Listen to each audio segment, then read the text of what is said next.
आज हम लोग कक्षा 7 के क्या निराश हुआ जाए नामक पाठ का प्रश्नोत्तर देखेंगे। निबंध से पहला प्रश्न है, क्या कारण है कि आजकल हर व्यक्ति संदेह की दृष्टि देखा जा रहा है? उत्तर है, आजकल लोग दोषी अधिक और गुणी कम दिखाई देते हैं। इसका कारण यह है कि गुणों पर कम ध्यान दिया जाता है और दोषों को बढ़ा चढ़ाकर दिखाया जाने लगा है। दूसरा प्रश्न है, जीवन के महान मूल्यों के बारे में लोगों की आस्थाएं क्यों हिलने लगी है? इसका उत्तर है, आजकल समाचार पत्रों में ठगी, डकैती, चोरी, तस्करी और भ्रष्टाचार के समाचार भरे रहते हैं। आरोप प्रत्यारोप का कुछ ऐसा वातावरण बन गया है कि लगता है देश में कोई ईमानदार आदमी रह नहीं गया है। हर व्यक्ति संदेह की दृष्टि से देखा जा रहा है। जो जितने ऊंचे पद पर है उनमें उतने ही अधिक दोष दिखाए जाते हैं। बेईमान, स्वार्थी, धूर्त लोग फल फूल रहे हैं, किंतु गरीब, ईमानदार और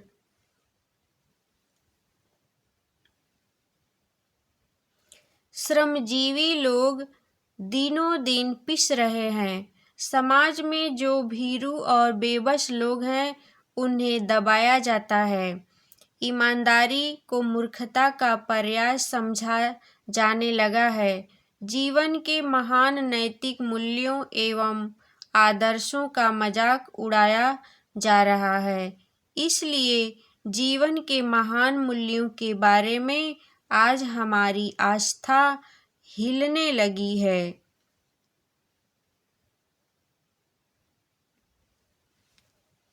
तीसरा प्रश्न है, किन घटनाओं के आधार पर लेखक को लगा कि मनुष्यता अभी समाप्त नहीं हुई है?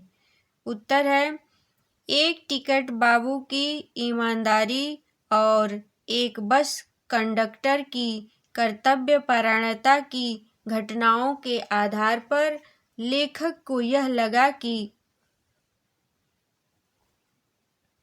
मनुष्यता अभी समाप्त नहीं हुई है। चौथा प्रश्न है, बुराई में रस लेना बुरी बात है, अच्छाई में उतना ही रस लेकर उजागर न करना और भी बुरी बात है, क्यों? इसका उत्तर है, लेखक कहते हैं कि लोग एक दूसरे की बुराई को बढ़ा रस लेकर उद्घाटित करते हैं। जो बहुत बुरी बात है, किंतु दूसरे की अच्छाई को उतना ही रस लेकर प्रकट करने में संकोच करना तो और भी बुरी बात है। हमारे आसपास असंख्य घटनाएं ऐसी घटती हैं जिन्हें यदि उजागर किया जाए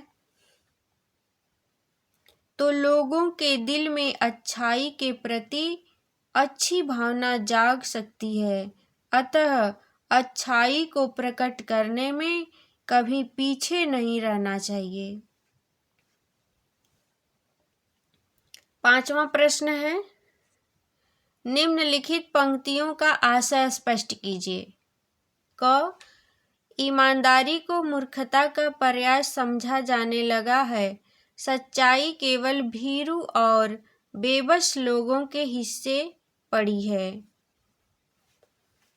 इसका उत्तर है,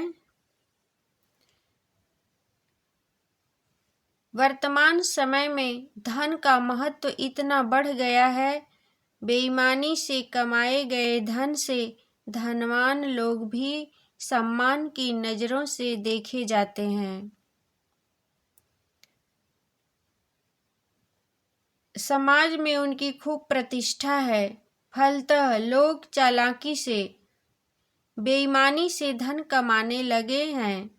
जो ईमानदार बने रहने की कोशिश करता है, समाज उसे मूर्ख समझता है, क्योंकि उसके पास धन का अभाव होता है। सच्चाई का पालन करने वाले वास्तव में बेबस लोग ही हैं, यानी जो गलत कार्य करने से डरते हैं या जिनके पास गलत तरीके से धन कमाने का कोई रास्ता नहीं है, वही सच्चे और ईमानदार बने हुए हैं।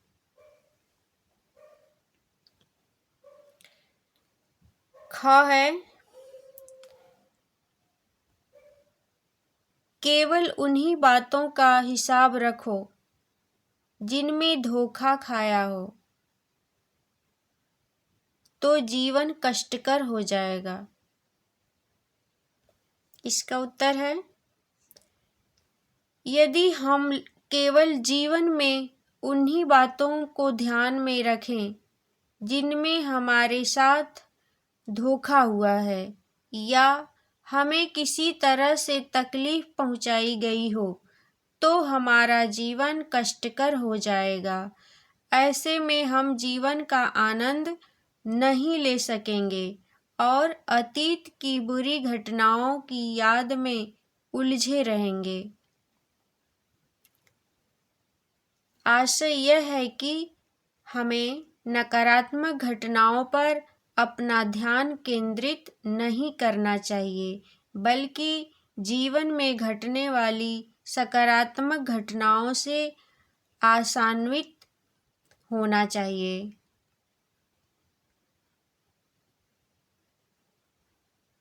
ग है, भूख की उपेक्षा नहीं की जा सकती, बीमार के लिए दवा की उपेक्षा नहीं की जा सकती। इसका उत्तर है,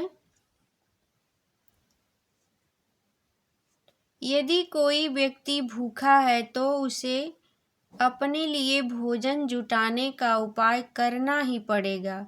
वैसे ही यदि कोई व्यक्ति बीमार है तो वह बीमारी की उपेक्षा नहीं कर सकता, उसे दवा हर हाल में चाहिए।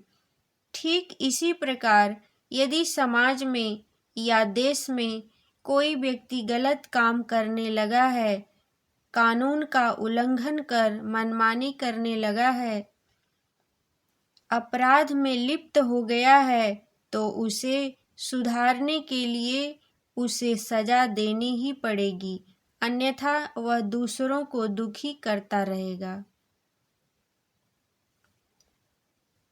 घ है, महान भारतवर्ष के पाने की संभावना बनी हुई है, बनी रहेगी। इसका उत्तर है, लेखक का कथन हमें यह संदेश देता है कि केवल कुछ बुराइयों को देखकर निराश नहीं हो जाना चाहिए। इस देश में ईमानदार, कर्तव्यपरायण और अच्छे लोगों की कमी नहीं है। हमारा देश बुराइयों पर अवश्य विजय प्राप्त कर लेगा। अतः महान भारतवर्ष को पाने की पूरी संभावना है। इसके बाद है भाषा की बात। इसमें पहला प्रश्न है, आंधी आई और पानी बरसा। यहाँ दो वाक्य में आंधी आई, पानी बरसा को और शब्द जोड़ता है। इसी प्रकार यह दो पदों को भी जोड़ता है, जैसे दो और दो चार होते हैं। इस प्रकार ऐसा पद जो एक वाक्य या पद का संबंध दूसरे वाक्य या पद से जोड़ता है, समुच्चय बोधक अव्यय कहलाता है। नीचे कुछ अव्यय शब्द दिए गए हैं, उनका प्रयोग करते हुए एक एक वाक्य बनाइए। क्योंकि, किंतु, परंतु, अथवा, इसलिए, चूंकि, तथा, अतः। उत्तर है क्योंकि मैं यहाँ रुकना नहीं चाहती, क्योंकि यहाँ मेरा मन नहीं लग रहा है। किंतु, वह गरीब था, किंतु उसकी ईमानदारी में कोई कमी नहीं थी। इसके बाद है परंतु, वह आपसे ही मिलने आया था, परंतु आप शहर से बाहर थे।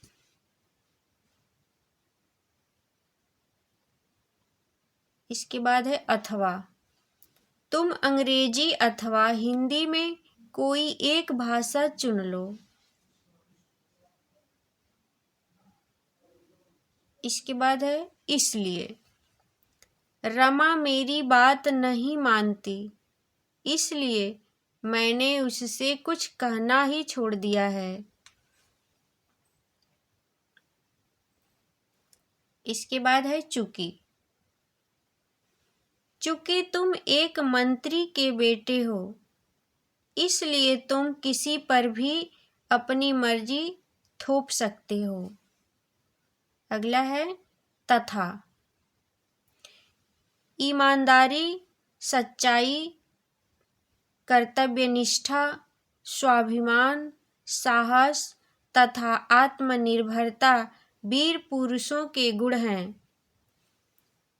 इसके बाद है अतः, वह आपसे मिलना नहीं चाहता, अतः आप यहाँ से चले जाइए। दूसरा प्रश्न है, ईमानदार तथा मूर्ख शब्द गुणवाचक विशेषण है। इनमें क्रमशः ई तथा ता प्रत्यय लगाकर भाववाचक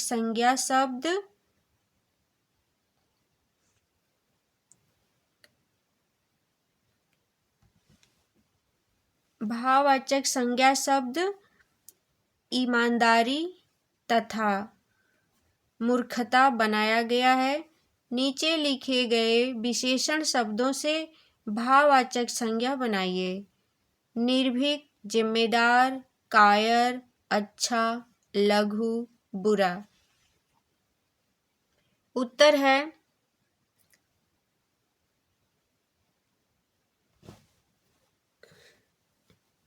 निर्भीक, निर्भीकता, जिम्मेदार, जिम्मेदारी, कायर, कायरता, लघु, लघुता, बुरा, बुराई। तीसरा प्रश्न है, इस पाठ में सरल, मिश्र और संयुक्त तीनों प्रकार के वाक्य आए हैं। नीचे दिए गए वाक्यों को पढ़िए और बताइए कि वे किस प्रकार के वाक्य हैं। क है, उसके सारे गुण भुला दिए जाएंगे और दोषों को बढ़ा चढ़ाकर दिखाया जाने लगेगा। संयुक्त वाक्य है। इसके बाद ख है, एक बार मैं बस में यात्रा कर रहा था। सरल वाक्य है। ग, इस समय सुखी वही है जो कुछ नहीं करता। मिश्र वाक्य है। घ है, यह सही है कि इन दिनों कुछ ऐसा माहौल बना है कि ईमानदारी से मेहनत करके जीविका चलाने वाले निरीह और भोले भाले श्रमजीवी पिस रहे हैं और झूठ तथा फरेब का रोजगार करने वाले फल फूल रहे हैं। मिश्रित वाक्य है।